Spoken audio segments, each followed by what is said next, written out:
A victory today. Yellow jersey, and there he is at the start of today's stage of the Tour DuPont. And today, Davis Finney, well, if Lance comes through it well, he'll know he'll win this race, I think. No question about that. Tony Rominger would like to change that, I think. It's unfortunate that, again, it's raining at the start.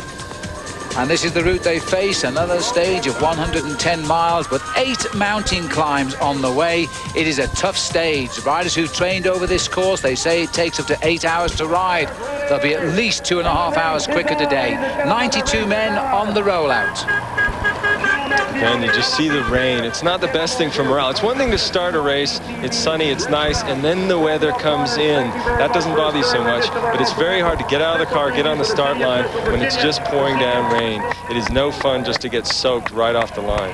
Well, the rain has eased a little bit. At 6 a.m. this morning, it was torrential. It's eased a little bit, and the story is the sun is shining on top of Beach Mountain. Well, that'll be the first time in the 4 visits the race has had there. It's usually been cold and very cloudy. But it would be the irony of the day, and very welcome indeed by the riders. Goodbye to Bristol, the state side of Virginia and Tennessee, with the state line right down the center there of State Street. You would think they would start attacking fairly directly here just to get this stage going. We saw yesterday a good break, go away, make some time on Motorola, and I'm sure there's some teams in here that would like to do that. There's about 2 plans going on. One is to stay with Festina, who have a big mission to get in control of the team standing, and the other plan is try to get ahead of Motorola. So various teams have various plans out there. Well, a chance to feel the spray in the face. Once they're thoroughly wet, of course, they get to feel a little bit happy. It's the nasty bit is feeling the rain first off, isn't it, Davis? No, it's just no fun because you got the road grip right in your face. The other problem is once they warm up, they've started with so many clothes on, you've got to gradually peel it off. And you said that the sun was coming, and so you put up this hot liniment all over your legs because of the rain. The sun comes out, it literally bakes your muscles. Federico Echave there is having a great tour too. He lies 8th overall, the teammate, of course, of Tony Rominger on the Mapei team. Mapei, Festina, Motorola, these have been the 3 strong teams in this year's race, and they're having a little bit of an in-battle too for the King of the Mountains competition as well. At the moment, Tony Rominger is leading there, and Bart Bowen, who in 1995 won the Ann Arbor Festival of Cycling, now looking for a chance to break clear. Former champion of the US, Bart Bowen. This move worked yesterday well for them. They had Steve Bauer up front. They're trying to get something going again. Motorola doesn't really want to see a big group go away. They don't care if 1 or 2 guys go out, but they would just as soon not have a big group get too far off the front today. Another Festina man, David Plaza, who's had a great tour as well. This is the Festina team that will go to the Tour of Italy after the Tour DuPont ends. The Saturn boys we're seeing here, Scott Mercier, a quarter of an hour down at the moment. Well, he trained over this exact route with his Saturn teammates a couple of months ago, and it took them 8 hours to ride the route from start to finish. And so they know exactly what lies ahead on the road today, and it's not pleasant. Let's hope the weather does liven up. Well, the King of the Mountains battle so far has been a great battle between a number of men, and as the fishing goes on, let's have a look at the overall standings in the King of the Mountains. There we are, right at the top of the leaderboard. We have Tony Rominger just a couple of points ahead of Pascal Herve. And in the team standings too, it's a great battle against the top 3 teams I've just mentioned, Mapei, Motorola and Festina. They are the teams who are watching each other today like hawks. So the fishing goes on and the rain goes on as well, Davis, and the race, well, there the race goes over the top of the bridge. 92 riders left of the 112 men who set out from Wilmington in Delaware. I think by the end of the day, the field will be even smaller. The 1996 Tour DuPont is being brought to you by Fresca, the official soft drink of the US cycling team. By US Air, the official airline of the Tour DuPont. By DuPont Coolmax, the high-tech fabric that keeps you dry and comfortable. The race is in beautiful Tennessee countryside. It's heading for North Carolina. It's hills all the way today. Lance Armstrong will feel if he survives today as the yellow jersey, he could win this tour when it finishes in Marietta on Sunday. An attack is underway. Kirk Willett is going clear with Scott Mercier. We'll be back to see how they get on. Steve Young for Power Bar. When I was really young, I could eat anything I wanted. and still have energy to burn. But now, to get my body to perform, it takes real food. Power Bar is a balanced combination of all the low-fat, healthy foods my body needs for the energy to perform at its peak every day. And it not only works great, it tastes great. So even though I'm not as young as I used to be, I still have energy to burn. Power Bar. Be ready. If you can do this, you can make wood beautiful with Minwax. And if you can do this, you can give wood lasting protection. Turning a house into a beautiful home is as easy as turning to Minwax. Hurry into Pep Boys, where right now you can get any 4 all-season 35,000-mile tires for just $109. Any size, any 4 35,000-mile tires in stock, $109. Pep Boys, everything but gas. All right, son. Poultry police. We got reports this here Long John's is serving tender, old white batter-dipped chicken fillets. 59 cents each. Nobody prices poultry at that price, pal. Long John Silver's does. It's the 59-cent chicken sale at Long John Silver's.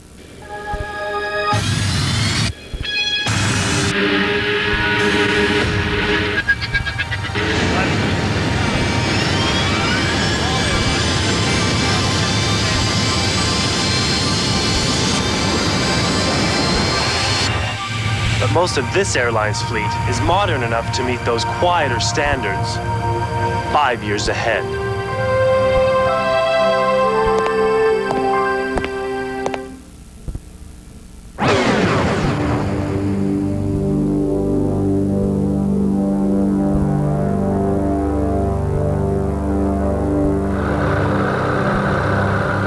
Welcome back to our coverage of the 1996 Tour DuPont. The riders spending their final day in the high mountains as they head towards the finish now at Beech Mountain itself. 2 American cyclists heading the charge today. Kirk Willett of Nutrafig Colorado Cyclist, and the other rider from Saturn is the rider who we think could do a great ride today, Scott Mercier. But those 2 riders, Davis Finney, are a long way from the finish. Have they gone too soon? You could say that. I think they would like to have a little bit more help. Yesterday we saw a good group of riders go away, but it was 6 strong. Yeah. Only 2 riders. It's a bit far, but it's a good move anyway. Scott Mercier has done well in this stage in the past. He's won the Climbers jersey in this competition, so he'll be looking to pick up points. But I think it's going to be more of a competition for the stronger team, stronger climbers. Mape and Festina both have great riders for the mountains, and they're in a pitched battle for the overall team title. Also, probably the last day for Motorola to really have to defend Lance Armstrong. If they get him through the mountains here, they should be free and clear. And let's remind ourselves, the last 2 years we've climbed Beech Mountain, the winner has been the same man. His name, Lance Armstrong. And there he is, Davis, fueling up with his power bar for the day because he knows it's a big test day today. Lance feels pretty good. He had a day off, so to speak, yesterday because they didn't have the difficulty in the pace nor the climbing. All he's got to do is have the team pace and pace fairly gently because there's just 2 riders up the road here, Scott Mercier and Kirk Willett. This is the first time we've seen Kirk Willett on the front. He's been a little bit sick, but he rides for the Nutrafig Colorado Cyclist team. And, you know, they were a last-minute entry in this race, but they've done very, very well. One of their riders, Chris Horner, is in the top 15 overall, 4th best American. He's having a great season. He won in Athens in Georgia just before he rode the first Union Grand Prix there, where he finished 3rd. Now he's come to this race.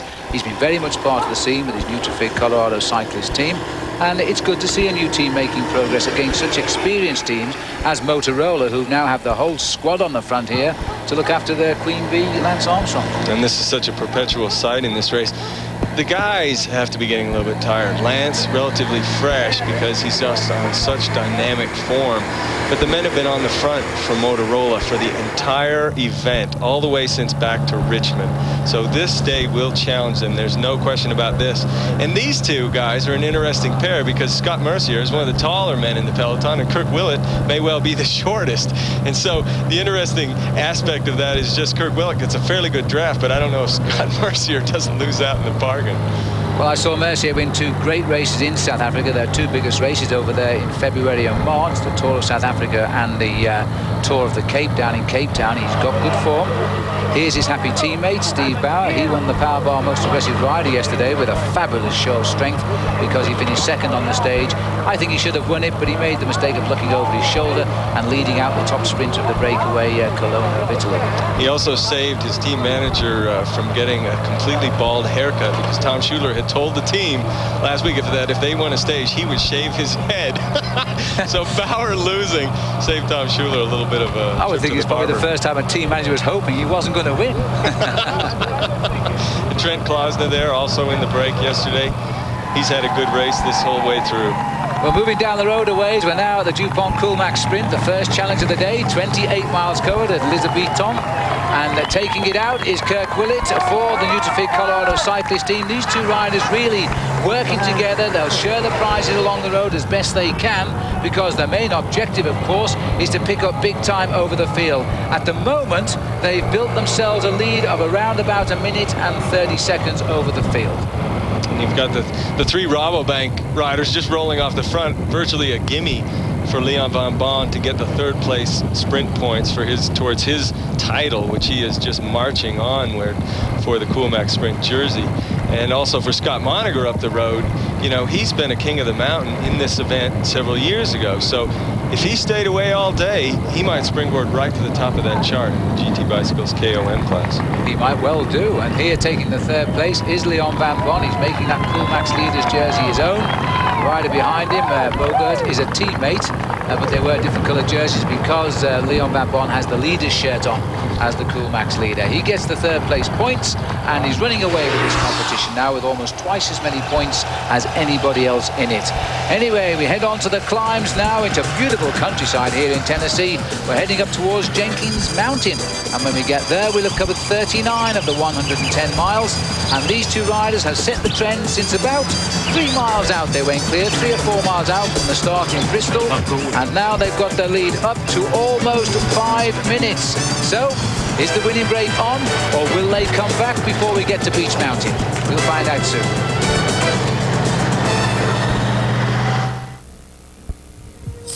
Tired of gambling with your house payment every month? Then maybe now's the time to dump that. The most trusted name for quality floor coverings is McCrory Interiors. Our reputation is built on reliable professional sales, installation, and service after the sale. It's why we've been selling floor coverings for over 40 years. And our large selection of quality name brands offer our customers a wide choice. Expect the best in sales, installation, and service after the sale that only 40 years of experience has to offer. So shop one of McCrory Interiors' 3 locations and save today. Every week, Barron scours the investment world for growth opportunities. With comprehensive coverage of stocks, bonds, mutual funds, everything that could affect your finances. Subscribe with your credit card now and get 17 weeks of Barron's for the price of 13. That's 4 more opportunities to turn money into wealth. Get 17 weeks of Barron's for only $37. That's everything that happens in the world of motor racing.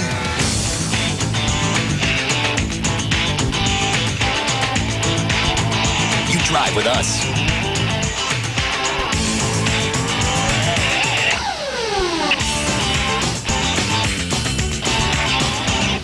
RPM tonight, the ultimate wrap-up of the day that was in the world of motor racing. Monday through Friday at 7 and Sunday at 8, only on ESPN2. And we're deep into the beautiful wooded scenery here of Tennessee as we head towards North Carolina on stage 8 of the Tour DuPont. Motorola in control at the front, over the top of Jenkins Mountain, which is now behind the riders. Mercier beat Willett. Rominger was best of the main field, so conserving his lead for the moment at least in the King of the Mountains competition.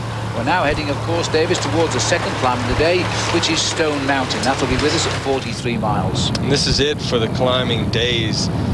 Tony Rominger having a big battle with the Festina rider Herve. Very close for them, those two riders. Kirk Willett's a strong rider from the Northwest. I raced against him when back when he was an amateur, and he was always breaking our legs on climbing. We're going, who is this guy? And it's terrific to see that he's turned professional. He's gotten on a team. Nutrifig Colorado Cyclist does not have a lot of funding. I figure the day rate for these guys is fairly meager. But, you know, they've really come into the race, and they're making an effort to get out front and be a part of it, despite the fact that they're racing against the best teams in the world. Well, it's nice to see, and it's nice to see too that two American riders are not afraid to go out on the attack on what is, everybody's agreed, likely to be the toughest stage of this year's Tour DuPont by the time we get to the top of Beach Mountain. Kirk Willett first over the top of Stone Mountain. That was only a 4th category climb. That is the lowest of the gradient in climbs. The highest is a 1st category tag, and of course that is Beach Mountain. There's also a 1st category climb today at Carver's Gap, which is still ahead of these riders. In fact, it's about 30 miles ahead of them if they can survive. The time gap is hovering around 4 minutes, so they're still in with a chance of keeping the breakaway going. They're not doing too much overwork, and that's important, Davis. There's so far still to go. And so many long climbs. If you look at the profile of this race, it just stair steps up all the way to the finish on Beach Mountain. They've got a tremendously long climb at Carver's Gap, which goes to the highest point in this year's Tour DuPont. It's all the way at 5,500 feet.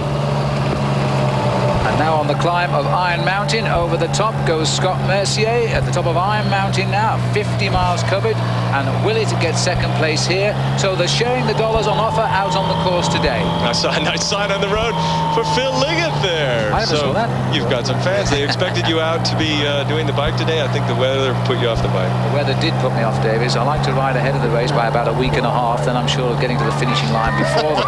Anyway, Scott Mercier still riding very solidly, and it's nice to see Scott now getting a little bit of confidence out here. I know that Scott would love to be part of the Olympic team as he was in 1992 when it was in Barcelona, and Scott was an amateur rider. Anyway, a little bit of a breather and a chance before they start the descent again. The next big climb comes at Fork Mountain, then we go on to Carver's Gap. Everything being done right by Motorola. They're nursing Lance Armstrong. They're keeping him safe. It's up to the other riders in this race now, like Pascal Herve and Tony Rominger, to attack Lance Armstrong, because if they don't, then they won't beat him, will they? And we'll take a quick break as well.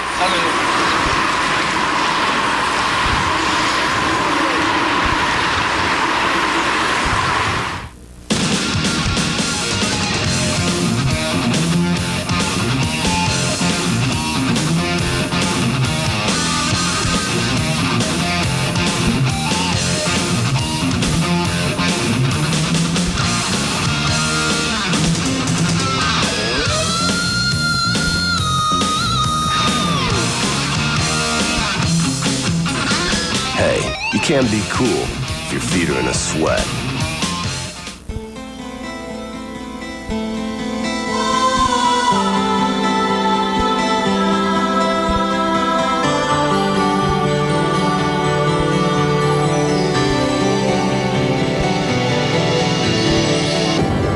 You may leave North Carolina once you've finished vacationing here.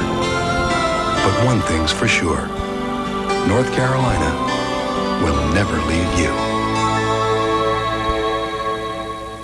I got started 1970, and like every young kid, Arnold Palmer fan. So they had a Bob Hope Does the Classics. I said, I'm gonna go down, take a week off, and go down and watch the tournament.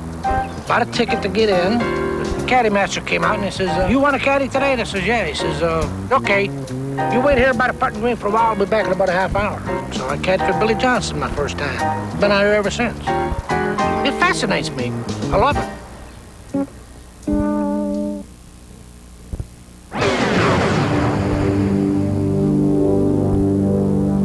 And welcome back. We still have something like 5 mountains still to come on today's stage of the Tour DuPont. 2 riders are turning out to be the stage heroes at the moment. Kirk Willett of Nutrafig Colorado Cyclist and Scott Mercier of the Saturn Racing Team. They've been out in front now since the opening miles, which was in the rain. Happily now the sun is out. They're going to be feeling good, but they're going to be getting tired. And it looks like Scott Mercier is just leaving Kirk Willett behind. So Kirk Willett is cooked. He's done for the day. He made his effort, but, you know, he said he was sick, and he's off the back now. So Scott Mercier is going to need some support. I doubt he has the strength to go the whole way by himself. And we're also coming up to a very difficult climb on Iron Mountain, which we may see the pack split up. Well, I'm sure word will reach very quickly, Team Motorola. The 2 leaders have broken up. They've been in the front for the best part of 60 miles. Scott Mercier now really is in a difficult situation. He can't really expect to hold off the whole field with something like 50 miles still to race. There's the Saturn team and Rennie Wenzel going by. And it looks as though we've got Daniel Nardello here coming into the picture as well now. So the situation at the front is changing and help is at hand. 9:50 behind overall Daniel Nardello, but he is a very good rider and finished 5th overall in this race 1 year ago. And up behind him there is Arenas of the Festina team. So the big teams are sending out their riders now to try and draw the sting of Lance Armstrong. And it could be that these two men are springboarding for their teams to come up. Obviously, Pascal, Herve, and Tony Rominger would like to come forward at the end of this race. And perhaps Festina and Mape just feel like we've got to get ahead of Lance Armstrong, because when we start the final climb with him, he leaves us behind. But the other thing is that these two teams are in a pitched battle for that overall team leadership. So they're not going anywhere without each other. And there's Scott Mercier coming back quite quickly to them. So Scott, if he's got the legs left, will welcome the sight of these two strong riders coming up to him, because they've got great support back in the race as well. 3 very good teams now blocking at the back to try and support these 3 up front. Saturn, Festina and Mape. Scott is digging in, and I think he's going to try and join them. So there's 3 riders. There's the face of Tony Rominger. Well, he's got 2 things to look forward to at the end of this stage. One is just the next valley across, there is a town called Rominger, and the other one is his wife comes off holiday from Florida and will be up to see him tonight as well. I don't know if he's thinking about either of those right now. He's just trying to contain and keep that GT Bicycles King of the Mountain jersey on his back, and he keeps losing out. He's picking up 3rd place on each successive climb, but there's always several guys ahead. Pascal Herve, he's the main threat at the moment to Lance Armstrong's lead. This guy, when he signed on this morning, it was raining heavily. He had a smile for everybody. He really does enjoy being here on the Tour DuPont, and I think the crowd have responded to that. On to the climb now of Carver's Gap, 72 miles covered, and we're looking here at the Arenas at the front, I think it is, followed by, Daniel Nardello, Arenas through in 2nd place. And I'm just wondering, in fact, if Mercier has gone, Davis. I think he has. Mercier's come off the back. That's a very, very long climb on Carver's Gap. It's not tremendously steep, but it's the longest ride of the race uphill. It's about 12 miles without a break. So if you can maintain a good draft and keep your momentum, you're okay. But I think Scott Mercier, and it looks like a rider back about 200 meters back, is just done for the day. Well, he's had a long time out there. He's been out front for about 68 miles, Scott Mercier. He lasted 8 miles longer than his partner in crime there, who was Kirk Willett. But they're both on the way back to the field now. We've got 2 different riders here, and for the long-term shot of the day, and my goodness me, look at this. This is Pascal Herve. Who pulled the trigger on him? He just came catapulting across the gap and has joined the leaders. Now, this is a major player, and if he gets up here, Lance Armstrong has got to react. This is the rider who lies 2nd in the race. Unbelievable move for this man to go out halfway into the stage with 4 more kills to go, try to get rid of Lance Armstrong. Great gamble, great strategy by Festina. They just must have felt that they had to get early enough that Lance would not go with him. Rominger is best of the rest on the climb, holding on to his lead in the King of the Mountains for GT Bicycles, but my goodness me, now the cat is among the pigeons. Pascal Herve is on the attack. He's one of 3 leaders. It's now up to Lance Armstrong to bring him back if he can. We'll come back soon.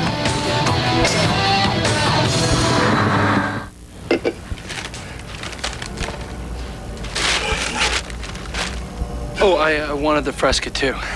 You're getting it because she got it right. No, I drink, Fresca. Forget it. Why don't you try some beef jerky? What? Crisp citrus Fresca. It's not for everyone. It's for you. Hey, man, can you get me a Fresca? Because this guy in there...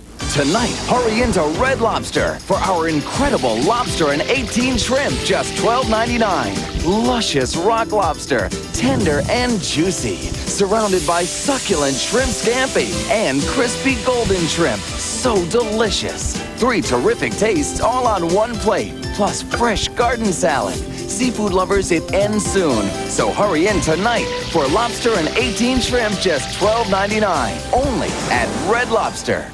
This stain didn't hold up.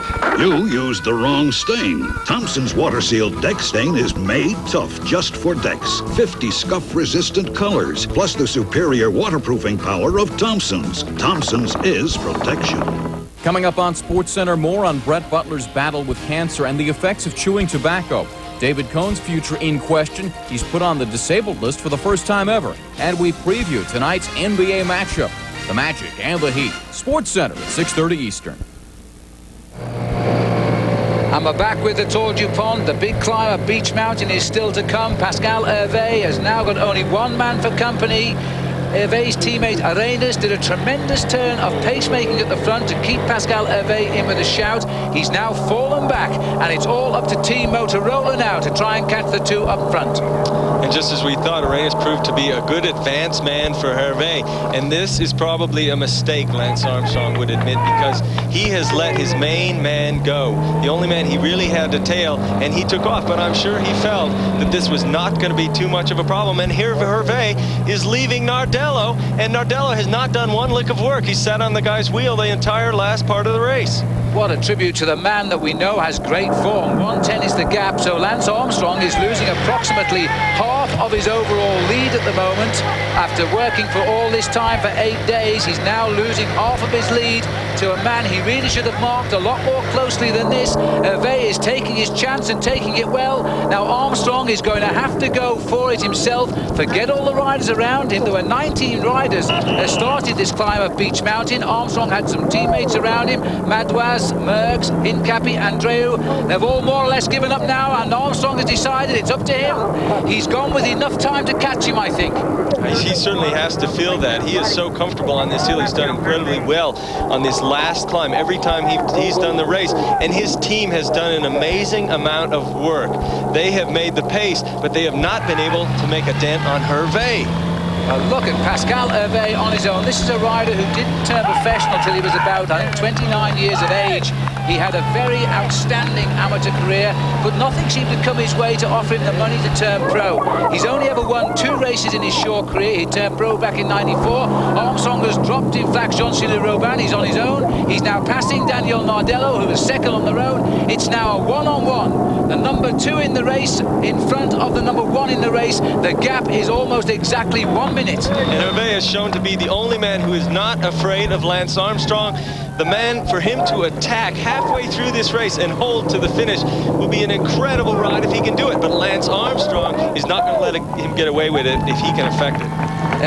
Festina really wanted this win. They've certainly deserved it. A little wave back to the following cars to say it's mine. He's going to ride up and win this. It's the 4th time he finished on Beach Mountain. It's the first time we've seen the yellow jersey have to fight so hard of Armstrong, because he's won it for the last 2 years up this mountain. But today the honours fall to one of the most popular men on the Tour DuPont. Pascal Herve gets the victory at the top of Beach Mountain. Now the clock has started. Lance Armstrong almost 3 minutes ahead of Pascal Herve at the start this morning. The clock counts off that 3 minutes, and by the time he gets to the line, I doubt very much he'll be more than 2 minutes overall in the lead. Armstrong knows it and must carry on the effort right to the line. He's going to be given absolutely everything. He knows his team has ridden to the limit, and he deserves to do nothing less in their eyes. So Armstrong, for the last 2 years, he's been the first man to sight the winner's banner up here as he comes up the climb. Today he is fighting to delay the loss of those vital seconds, because he feels after tonight surely he's going to go on to victory in the Tour DuPont. He fights for his life at the moment. The clock carries on ticking. Armstrong crosses the line. He loses about a minute. 52 seconds he's lost, but that'll do him. As he comes over the line, Lance Armstrong gets 2nd place. And now let's have a look how they finished on the stage. And what a great result. Armstrong finishing there behind Herve, but ahead of Nardello. Rominger was in 4th place. The overall general classification: Armstrong leads by 1 minute and 58 seconds now. Herve. Rominger is 3rd, 4 minutes 59 back. What a race. The 1996 Tour DuPont has been brought to you by North Carolina Tourism. For a vacation you'll always remember, come to a state you'll never forget. By DuPont, better things for better living. So tomorrow we are on the flatter roads again. Lance Armstrong hangs on to that lead. So watch us here on ESPN Stage 9 at 5:30 Eastern Time. On ESPN 2 Friday Stage 9, 1 a.m. Eastern Time, 10 p.m. Pacific Time. The yellow jersey for Lance Armstrong, as he had here 1 year ago. Will he win the Tour DuPont? Stay with us on ESPN until Sunday to find out. For Davis Finney, I'm Phil Liggett saying goodbye.